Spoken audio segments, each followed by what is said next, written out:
বিভিন্ন জায়গায় আসলে আর্থিক যে আপনার ডাক্তারদের বদলি পোস্টিং যে আর্থিকের লেনদেনের যে বিষয়গুলো এগুলো আসলে নিউজে লেখা হয়েছে আমার ব্যাপারে, যেটা আমি অস্বীকার করছি। এবং আরও লেখা হয়েছিল যে আমি রাশিয়া থেকে 5 আগস্টের পরে এসেছি, তো আমার পাসপোর্টে তো সিল আছে যখন কেউ ইমিগ্রেশন ক্রস করে। তো আমি রাশিয়া থেকে বাংলাদেশে এসেছি দীর্ঘ 9 বছর পরে 2024 সালের 29শে জানুয়ারিতে। এবং রাশিয়াতে আমি পালিয়ে গিয়েছি লেখা হয়েছিল দৈনিক যুগান্তরে 24 এপ্রিলের একটি পত্রিকায়। তো সেখানেও লেখা হয়েছিল যে আমি আসলে রাশিয়াতে পালিয়ে গিয়েছি। তো রাশিয়াতে আমার যাওয়ার কারণ ছিল যে খোকন চন্দ্র বর্মন আন্দোলনে একজন আহত যোদ্ধা, আপনারা সবাই জানেন, তার মুখে রিকনস্ট্রাকশন সার্জারির জন্য আমি রাশিয়ায় যাই তাকে নিয়ে, এবং তার অপারেশনের প্রথম ধাপটা আমরা সেখানে সম্পন্ন করি। এবং এরপরে 7 মে আমরা খোকনকে নিয়ে বাংলাদেশে ফিরে আসি।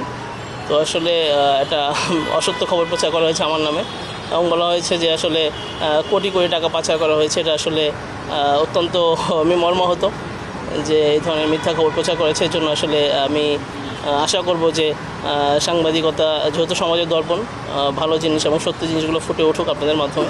ক্যারিয়ারের বিষয় রয়েছে, ব্যস্ততা রয়েছে। তো আমি এই কদিন আহতদের নিয়ে কাজ করছিলাম। আপনারা জানেন যে আমরা গতকাল পর্যন্ত 47 জন আহত যোদ্ধাকে বিভিন্ন দেশে পাঠিয়েছি। গতকালকেও 7 জনকে পাঠানো হয়েছে থাইল্যান্ডে উন্নত চিকিৎসার জন্য। তো আমি মূলত আহতদের বিদেশে উন্নত চিকিৎসার জন্য সরকারের স্বাস্থ্য মন্ত্রণালয় এবং মুক্তিযোদ্ধা মন্ত্রণালয়কে সাহায্য করতাম। এবং তারই পরিপ্রেক্ষিতে যেহেতু আমাদের প্রক্রিয়াটা প্রায় শেষের দিকে, তো এখন মনে করছি যে এবং আমার ক্যারিয়ারের জন্য বা যেহেতু নিজের কিছু পার্সোনাল বিষয় রয়েছে এখন, এর জন্য নিজের জন্য আর কি আমি চাচ্ছি যে দ্রুত স্বাস্থ্য উপদেষ্টা মহোদয়ের কাছে আমি অনুরোধ করব যেন আমাকে দ্রুত অব্যাহতি দেওয়া হয়, কারণ আমার নিজের ব্যস্ততা রয়েছে। আর আহতদের জন্য সবসময় আমি কাজ করে যাব, আমি পদে থাকি না থাকি সবসময়।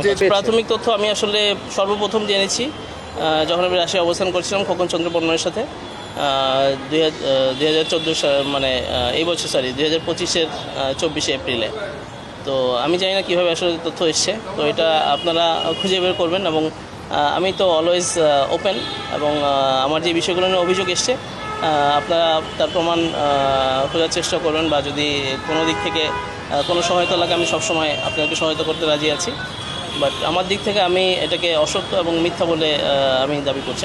আমি অনুরোধ করব এবং যেহেতু আমার ব্যক্তিগত ব্যস্ততা রয়েছে, আমার মেন কাজটা ছিল আসলে আহতদেরকে কোঅর্ডিনেট করা, তাদের উন্নত চিকিৎসার জন্য কাজ করা।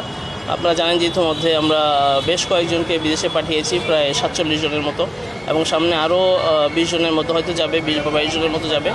তো তাদের সকল তাদের উন্নত চিকিৎসা বিভিন্ন ডকুমেন্টেশন যে সাপোর্টগুলো লাগে এগুলোই আসলে আমি মিনিস্ট্রিকে এবং আমাদের যেই মুক্তিযোদ্ধা মন্ত্রণালয়কে আমি সাহায্য করতে, আমি জিনিসগুলোকে কোঅর্ডিনেট করতে, এবং এগুলো আমি পদে না থাকলেও ইনশাল্লাহ করে যাব। যেহেতু আহতরা আমাদের সবচেয়ে বেশি প্রায়োরিটি, তাদের জন্য আসলে আমরা আমাদের বাক স্বাধীনতা ফিরে পেয়েছি। তো আমি সর্বোচ্চ চেষ্টা করব পদে থাকি না থাকি আহতদের পাশে সবসময় থাকার, তাদের উন্নত চিকিৎসার জন্য কোনোভাবে ব্যাহত না হয় তার জন্য আমি ইনশাল্লাহ সর্বোচ্চ চেষ্টা করব।